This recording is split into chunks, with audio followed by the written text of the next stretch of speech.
12장 16절에서부터 21절까지의 말씀을 우리 한 절씩 교독하시겠습니다. 누가복음 12장 16절에서부터 21절까지의 말씀입니다. 제가 16절을 읽겠습니다. 또 비유로 그들에게 말하여 이르시되 한 부자가 그 밭에 소출이 풍성하매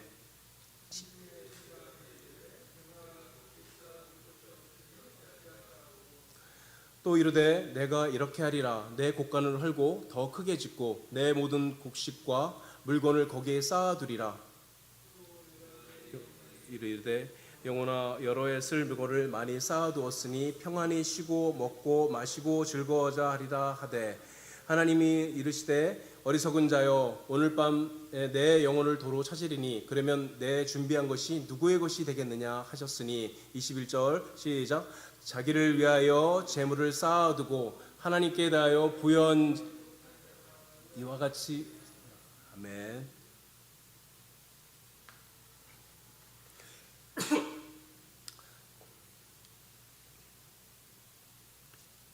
우리들이 살아가는 인생을 가만히 들여다보면 뜻밖에도 어울리지 않는 두 가지가 함께 있는 것을 보게 됩니다.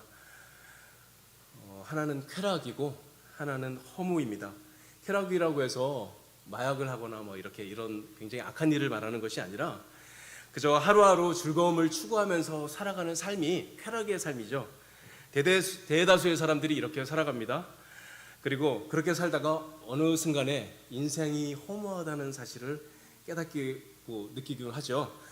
자기를 만족해줄 기쁨을 미친 듯이 추구하지만 한편으로는 인생에 대해서 깊은 허무감을 느끼기도 하는 것입니다. 어떤 사람들은 목표를 세우고 열심히 노력해서 성취하고 성공합니다. 그러나 행복도 잠깐이라는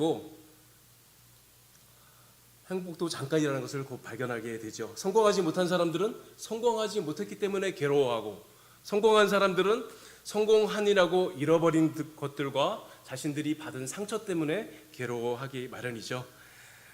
그래서 신앙이 있는 사람이나 없는 사람이나 인생을 어느 정도 살고 나서 돌아보면 인생이 더 덥다 이렇게 얘기를 합니다.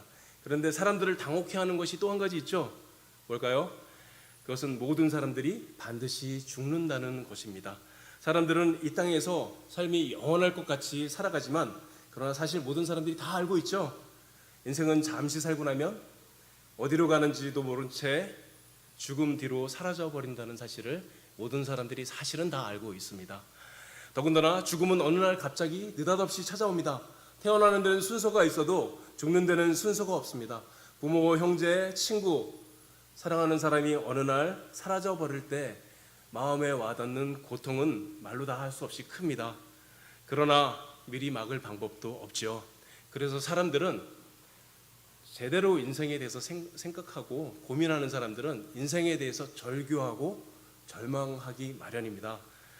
인생의 허망함 앞에서 어떻게 살아야 할지 답을 찾지 못하는 사람들도 많이 있습니다. 어떤 사람들은 이 허망함을 잊기 위해서 더 깊은 쾌락에 빠져들어가죠. 마약, 알코올, 스포츠에 빠져서 미친 듯이 그것들을 행합니다. 또 어떤 사람들은 견디지 못하고 자살하기도 하죠. 또 어떤 사람들은 막연하게 희망을 가져봅니다. 그래도 착하게 살다 보면 죽고 난 다음에 좋은 일이 있을 거야. 마지막에는 괜찮은 일이 있을 거야. 그렇죠? 그리고 어떤 사람들은 이렇게 생각하는 사람들도 있습니다. 제가 친구에게 이렇게 얘기를 한 적이 있어요. 야, 이만큼 살았으면 나이가 50이 넘었는데 다 알잖아. 인생 별거 없어. 너도 이제 예수님 믿어. 그랬더니 이 친구가 놀라운 얘기를 합니다. 그러니까 언제 죽을지 모르니까 돈을 벌어서 미친 듯이 즐기다가 그러다 죽을 거야. 이렇게 얘기를 해요. 자기는 그렇기 때문에 돈을 열심히 벌 거래요. 뭐 하려고요? 언제 죽을지 모르는 인생, 한 번 살고 가는 인생, 어디로 가는지 모르지만 살아있는 동안 즐길 걸 다 즐기려면 돈이 있어야 되기 때문에 뭘 생각하지 않는 것이죠? 죽음 뒤의 일은 관심이 없습니다. 먼 미래의 일이고 나하고 상관없다고 생각하죠. 왜 그럴까요? 눈이 가리워져 있기 때문입니다. 그렇죠?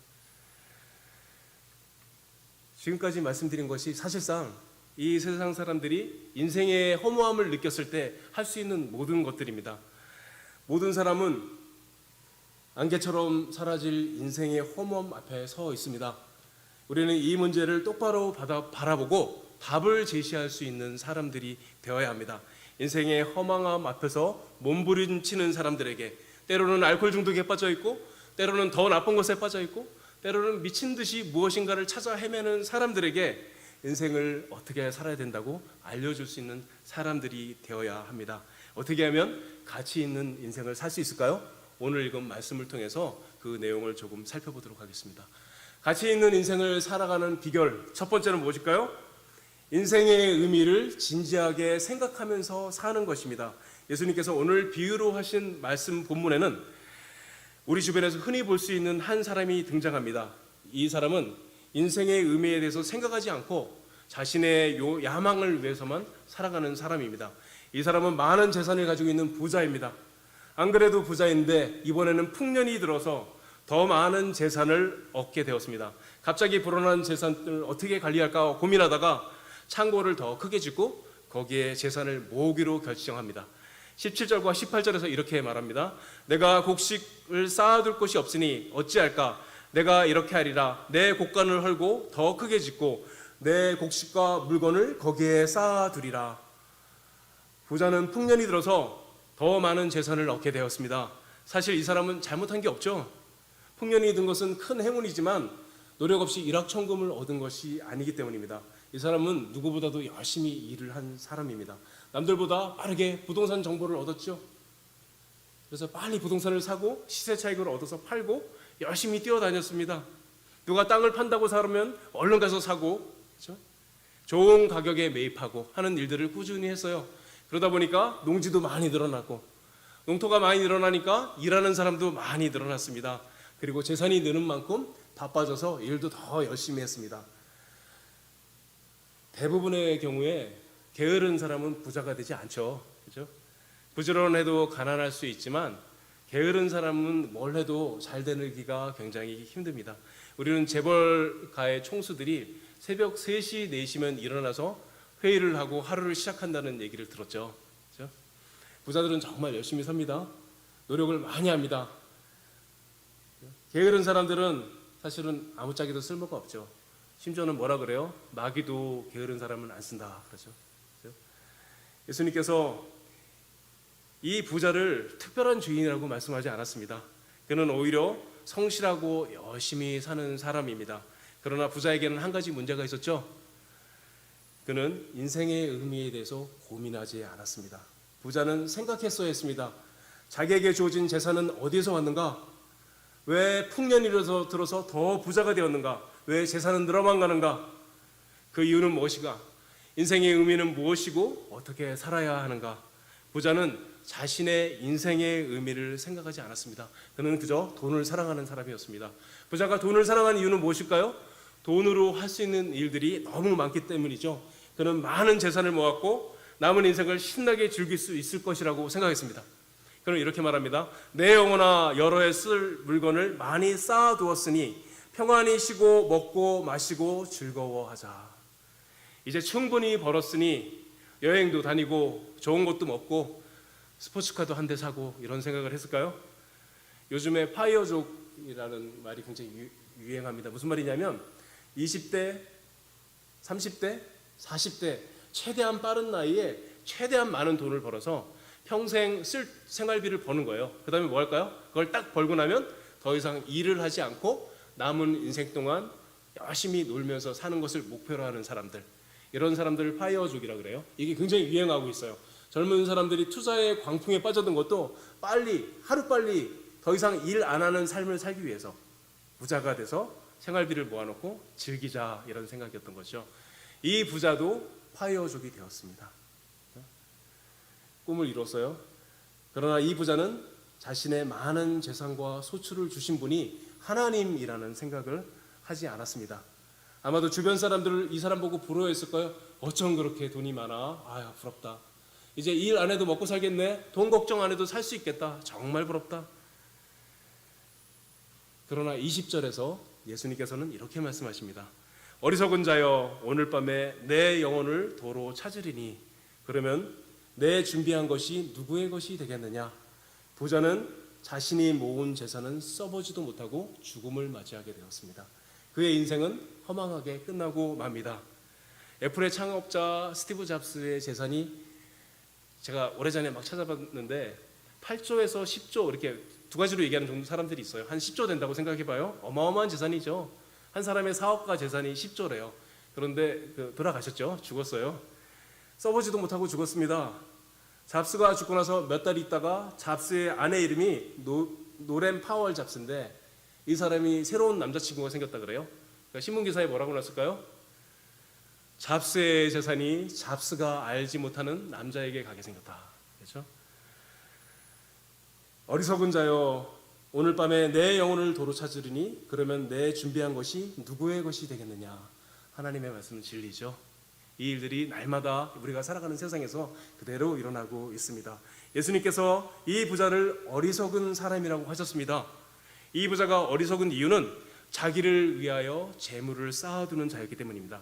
이 말은 오직 자기의 행복만을 위해서, 자기의 야망을 위해서 살아가는 자라는 말이죠. 이것을 철학에서는 뭐라고 그러냐면 행복주의라고 얘기해요. 인생을 살아가는 최종 목표가 언제나 자기 자신의 행복입니다. 내가 행복하기 위해 친구도 필요하고, 내가 행복하기 위해 가족도 필요하고, 내가 행복하기 위해 하나님도 필요합니다. 이것은 성경이 말하는 인생의 목적하고는 아무런 상관이 없죠. 우리가 이 땅에서 누리는 행복을 위해서 신앙생활하고 교회에 다니는 것이 아닙니다. 예수님은 그런 행복을 주시기 위해서 십자가에 못 박혀 돌아가신 것이 아니죠. 사랑하는 여러분, 참된 인생의 행복, 인생의 참된 행복은 그런 것이 아닙니다. 사람은 하나님의 영광을 위해서 창조되었죠. 그렇죠? 하나님께서 인간을 창조하실 때 스스로 행복을 추구하고 스스로 즐거움에 빠져 살도록 창조하지 않으셨습니다. 인간은 그렇게 창조되지 않았습니다. 사람은 온 우주에서 가장 가치 있는 삶을 살도록 창조되었습니다. 창세기 1장 31절에서 하나님께서 여섯 잣날에 사람을 지으시고 하나님이 보시기에 심히 좋았더라 말씀하셨습니다. 사람이 처음 창조되었을 때 모든 면에서 하나님을 나타내 보이는 가장 영광스러운 존재로 창조하셨죠. 사람은 하나님이 얼마나 영광스러운 보이신지 나타내 보이는 그런 존재로 창조되었습니다. 그러나 불순종이 들어오고 죄를 짓게 되고 하나님과의 교제가 파괴되고 말았습니다.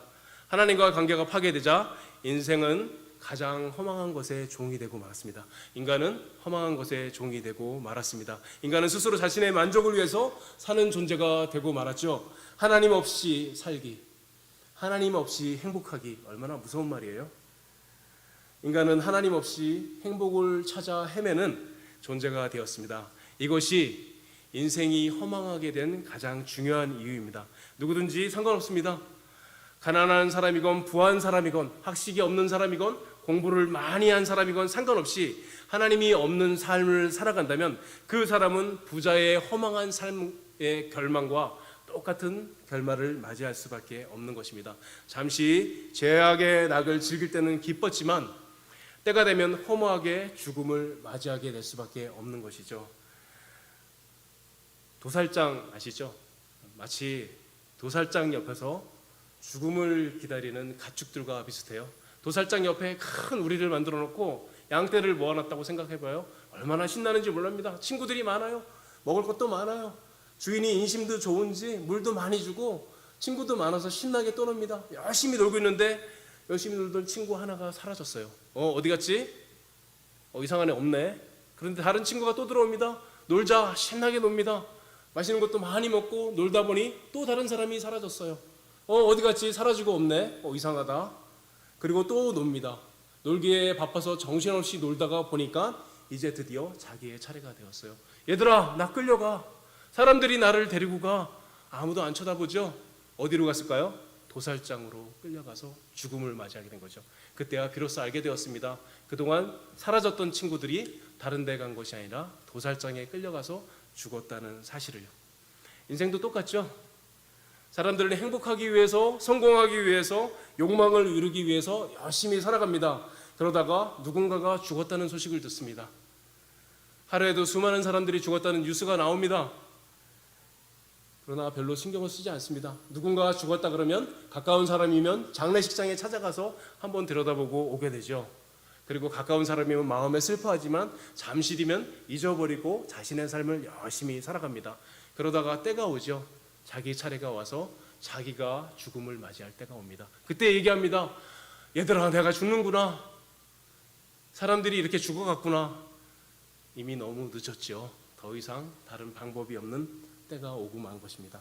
하나님 없이 살아가는 사람들은 도살장에서 도축장 옆에서 살아가는 뛰노는 짐승들과 똑같은 인생을 살아가는 것입니다. 잠시 후면 죽을 텐데, 잠시 후면 죽음 뒤로 사라져 나갈 것인데, 맛있는 거 먹고 여행 다니고 뒹굴며 뛰노는 것에 무슨 의미가 있겠어요? 하나님 없이 살아가는 사람들의 인생의 비참함의 참모습이 여기에 있는 것입니다. 죽음을 생각하지 않고 살아가는 것. 그러므로 우리가 무엇보다 먼저 해야 할 일은 자기 자신에게 질문하는 것입니다. 우리는 생각해야 합니다. 나는 과연 어떻게 살고 있는가? 정말 하나님과의 관계는 어떠한가? 나는 무엇을 위해서 하루하루를 살아가고 있는가? 과연 내가 저 부자와 다른 것이 있는가? 진지하게 돌아보고 생각해야 합니다. 혹시 일주일에 한두 번 교회에 나와서 예배 드릴 때 하나님을 생각하는 것 말고 하나님을 전혀 생각하지 않는 삶을 살고 있다면 그 사람은 이 부자와 다를 것이 없는 인생을 살아가고 있는 것입니다. 그렇게 살아서는 안 됩니다. 나는 하나님 앞에서 어떤 사람으로 살고 있는가 돌아보고 생각하는 것이 반드시 필요한 것입니다. 두 번째로 가치 있는 인생에 살아가는 비결은 하나님께 대하여 부요한 사람이 되는 것입니다. 하나님께 대하여 부요하다는 것은 하나님께 시간과 노력과 생각을 드리는 것을 말합니다. 어리석은 부자는 그렇게 못했죠. 21절에서 자기를 위하여 재물을 쌓아두고 하나님께 대하여 부요하지 못한 자가 다 이와 같다고 말씀하고 있습니다. 이런 사람은 수도 없이 많이 있습니다. 사람들은 세상을 향하여 자신의 모든 것을 드립니다. 돈과 시간과 모든 노력을 쏟아부으면서 아까워하지 않습니다. 그러나 하나님을 향해서는 아무런 관심이 없죠. 누가복음 16장에는 이것과 똑같은 사람이 한 명 나옵니다. 어느 돈이 많은 부자가 있었어요. 얼마나 돈이 많은지 날마다 파티를 열었습니다. 신나는 인생을 살았습니다. 부족한 게 없어요. 원하는 것은 무엇이든지 할 수 있을 만한 많은 돈을 가지고 있었습니다. 그러나 이 사람도 영원한 것에서는 아무런 관심이 없었죠. 하나님께 부여하지 못했습니다. 신나게 살며 즐기던 어느 날 죽음을 맞이하게 되었죠. 많은 재산과 친구들과 가족들을 다 내버려두고 음부로 들어가게 되었습니다. 그리고 부자 집 앞에는 거지 나사로가 살고 있었죠.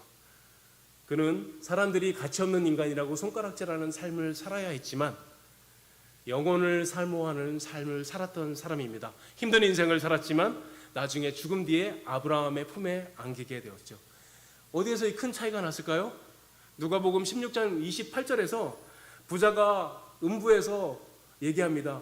자기가 지금 지옥에 와 있으니, 음부에 와 있으니 자기 가족들에게 가서 여기에 오지 않도록 얘기를 해달라고 얘기합니다. 그때 아브라함이 대답하죠. 단칼에 거절하죠. 모세와 선지자가 그들에게 있으니 그들에게 들을지니라. 무슨 말이에요? 거기에 하나님의 말씀을 가르치는 종들이 있으니 그들의 말을 듣지 않으면 소용이 없다. 부자는 살아있는 동안 모세와 선지자들의 가르침을 듣지 않았고 거지 나사로는 하나님의 말씀을 듣고 의지하는 삶을 살았던 것입니다. 나사로는 하나님께 부요한 사람이었고 부자는 육신의 행복만을 추구했던 사람인 것입니다. 왜 사는지 모르고 사는 모든 사람은 결국 하루하루의 즐거움, 일락을 위해서 살아가는 사람이고 하루하루의 욕망을 위해서 살아가는 삶 이상의 삶을 살아갈 수가 없습니다. 그러나 믿지 않는 사람들도 때때로 진지하게 인생을 생각해 보면 인생에 뭔가 문제가 있다는 생각을 하기도 하죠. 돈이 없을 때는 돈만 있으면 될 줄 알고 열심히 돈을 법니다. 아각거리면서 열심히 돈을 벌고 어느 정도 벌고 나면 얘기하죠. 이제 돈을 쓰면서 신나게 살아보자. 명품 가방도 사고 여행도 좀 다니고 그렇게 돈을 쓰면서 살아보지만 영혼의 한자리, 마음의 한자리에 뭔가 채워지지 않는 것이 있다는 사실을 깨닫게 되기도 하죠. 아무리 좋은 옷을 입고 아무리 맛있는 음식을 먹고 아무리 쾌락을 쫓아다니지만 사람으로 태어난 인상 자기의 영혼 안에 채워지지 않는 빈자리가 있다는 것을 알게 됩니다. 어떤 교회에 어떤 자매가 있는데 마약을 그렇게 한대요. 담임 목사님이 연세가 많으신 담임 목사님이 얘야, 너 그거 좀 안 하면 안 되니? 그랬더니 그 자매가 이렇게 대답했대요. 목사님은 맨정신으로 살아가는 것이 얼마나 무서운지 몰라서 그래요. 뭐가 있는 거죠? 그 영혼에 지독한 공허함이 있는 것이죠. 그 빈자리가 바로 하나님의 자리입니다. 영혼의 공허함은 하나님이 아니면 채워질 수 없는 자리인 것이죠. 믿지 않는 사람들뿐만 아니라 신자들도 마찬가지입니다. 썬데이 크리스찬으로 사는 동안 예수님을 믿는 것이 인생에 아무런 도움이 되지 않는 것을 발견하게 됩니다. 안 믿을 때는 안 믿어서 사는 것이 힘들었고, 믿고 나서는 세상도 사랑하고 은혜도 조금 받기 원하니 그 인생은 반쪽짜리 인생이요, 갈등과 죄책감 사이를 오가면서 살아갈 수밖에 없는 인생을 사는 것입니다. 그렇게 사는 동안 예수님을 믿는 참 맛도 모르고 불행한 신자의 삶을 살아갈 수밖에 없습니다. 혹시 이렇게 살아가는 분이 있다면 돌이켜야 합니다. 하나님께 자신을 온전히 드리는 사람으로 돌이켜야지 인생의 참된 기쁨을 맞이하며 알고 경험하며 살아갈 수 있는 것입니다. 마지막으로 가치 있는 삶을 살아가는 비결은 영혼에 연결된 삶을 살아가는 것입니다. 옛날에 좋아하는 표현으로 영혼에 잇대어진 삶을 살아가는 것입니다. 21절에서 이렇게 얘기합니다. 자기를 위하여 재물을 쌓아두고 하나님께 대하여 부여하지 못한 자가 이와 같으리라. 부자는 열심히 일을 했고 많은 재산을 모았지만 그가 한 모든 행동과 그의 인생은 영혼에 연결되지 않았어요. 영원한 것과 상관이 없는 삶을 살았습니다. 그가 죽자 그가 했던 모든 것들은 무가치한 것이 되었고 허무한 것이 되고 말았죠. 어떻게 하면 하나님 앞에 부요한 삶, 영원한 것에 연결된 삶을 살아갈 수 있을까요? 어떻게 하면 그렇게 살아갈 수 있을까요? 이 일을 위하여 하나님께서 아드님을 보내주셨습니다. 사랑하는 여러분, 하루하루 일락을 위해서 즐기다가 사라지고 마는 것은 참된 인생이 아닙니다. 그저 허망한 삶을 살아가는 것에 불과합니다. 아침에 일어나서 놀다가 저녁 때 TV 보고 놀다가 잠자고 일어나고 이렇게 살아가는 것이 하루하루 일락을 즐기면서 살아가는 삶이에요. 이렇게 살아가는 것은 그냥 허무한 인생을 살아가는 것입니다. 예수 그리스도께서 이렇게 허망한 인생을 살아가지 말라고 망령된 삶에서 우리를 구원하기 위해서 이 땅에 오셨습니다. 그는 높으신 하나님이고 창조주 하나님이십니다. 그와 저와 여러분의 죄를 대신해서 담당해 주시고 십자가에 못 박혀 죽으시고 부활하셨습니다. 이제 누구든지 자신이 지독한 죄인이라고 마음속 깊이 깨닫고 진심으로 예수 그리스도를 믿고 구주로 영접한다면 이 허망한 삶과 이 허망한 생활에서 벗어날 수 있습니다. 허망한 삶에 매여 살 필요가 더 이상은 없습니다. 전에는 살 수 없었던 가장 영광스럽고 사람이 살아야 하는 참된 삶이 예수 믿는 모든 사람에게 기다리고 있습니다. 바로 하나님 백성의 삶인 것이죠. 여러분에게 이 삶으로 초대합니다. 예수 그리스도께서 지금도 여러분을 기다리고 계십니다. 예수 그리스도를 마음으로 진심으로 믿으시기 바랍니다. 저 예수님 믿는데요. 그러니까 믿으시기 바랍니다. 예수님을 믿는 사람은 과거에 한 번 믿고 마는 것이 아니라 오늘도 내일도 날마다 예수를 믿고 살아가는 것입니다. 예수를 믿는다는 말은 예수님을 의지한다는 말이에요. 날마다 예수 그리스도를 의지하게 살아가면 그 사람은 영혼에 연결된 삶을 살아가는 것이에요. 영혼에 잇대어진 삶을 살아가는 사람이 바로 진정한 삶을 살아가는 것입니다. 두 번째로 영혼에 이렇게 연결된 삶을 살아가는 것은 그리스도와 사귀는 생활을 하는 것을 말합니다. 요한복음 요한일서 1장 3절에서 이렇게 말씀합니다. 우리가 보고 들은 바를 너희에게도 전함은 너희로 우리와 사귐에 있게 하려 함이라. 우리의 사귐은 아버지와 그 아들 예수 그리스도와 더불어 누림이라. 그리고 4절에서 이렇게 말합니다. 우리가 이것을 쓰면 우리의 기쁨이 충만하게 하려 함이라. 복음을 듣고 믿은 사람은 하나님과 예수 그리스도와 사귈 수 있습니다. 예수님과 사귀고 있어요? 하나님과 사귀고 있으세요? 예수님을 믿으면 예수님과 사귈 수 있고 하나님과 사귈 수 있습니다. 하나님과 사귀면 하나님과 사귀지 않는 사람은 도저히 알 수 없는 기쁨이 그 영혼에 있게 돼요. 인생의 문제는 고난이 많고 적은 것에 있는 것이 아니라 그 고난을 능가할 수 있는 신앙의 기쁨, 예수님과 사귀는 기쁨, 하나님과 사귀는 기쁨이 있느냐 없느냐의 문제인 것입니다. 어떻게 살고 계세요? 예수님을 믿고 신앙생활하고 있는데 하나님과 사귀는 기쁨이 있으세요? 예수님과 사귀는 기쁨이 있으세요? 어떤 것들이 여러분의 마음으로의 기쁨으로 차지하고 있습니까? 강도사님 빨리 끝내줘. 나 집에 가면 드라마 봐야 돼. 그래서 어떤 기쁨이 여러분들의 마음에 자리 잡고 있습니까? 무엇이 여러분의 기쁨입니까? 여러분들의 마음속에 기뻐하는 모든 것들을 버리라고 말하지 않습니다. 그러나 여러분들의 마음속 중심에 날마다 무엇이 있어야 돼요? 하나님과 사귀는 기쁨이 있어야 됩니다. 그 한 가지가 반드시 있어야 합니다. 하나님과 사귀는 기쁨, 그것을 누리며 살아가는 것이 진정한 삶을 살아가는 것이고 진짜 인생을 살아가는 것입니다. 하나님과 교제하는 생활이 영혼과 영혼에 연결된 가장 가치 있는 인생을 살아가는 것이기 때문입니다. 하나님과 사귀는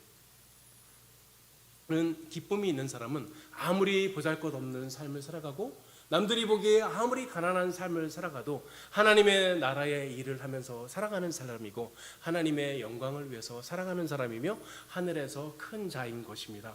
하나님과 단절된 생활은 무엇을 하든지 허망한 삶일 수밖에 없습니다. 가치 있는 인생을 살아가는 가장 중요한 비결은 영혼에 잇대어 살아가는 삶, 그런 삶을 살게 하시기 위해서 예수님께서 이 땅에 오셨습니다. 그리스도께서 모든 방해물을 다 제거하셨습니다. 악마도 죄악도 예수님을 믿는 사람들이 살아가고자 하는 영원한 생명과 영혼에 연결된 삶을 방해하거나 끊을 수 없습니다. 이제 우리가 해야 될 일은 분명합니다. 무엇을 해야 되죠? 예수 그리스도의 보혈을 의지해서 날마다 하나님 앞에 나가서 하나님과 사귀기로 결심하고 실행해야 합니다.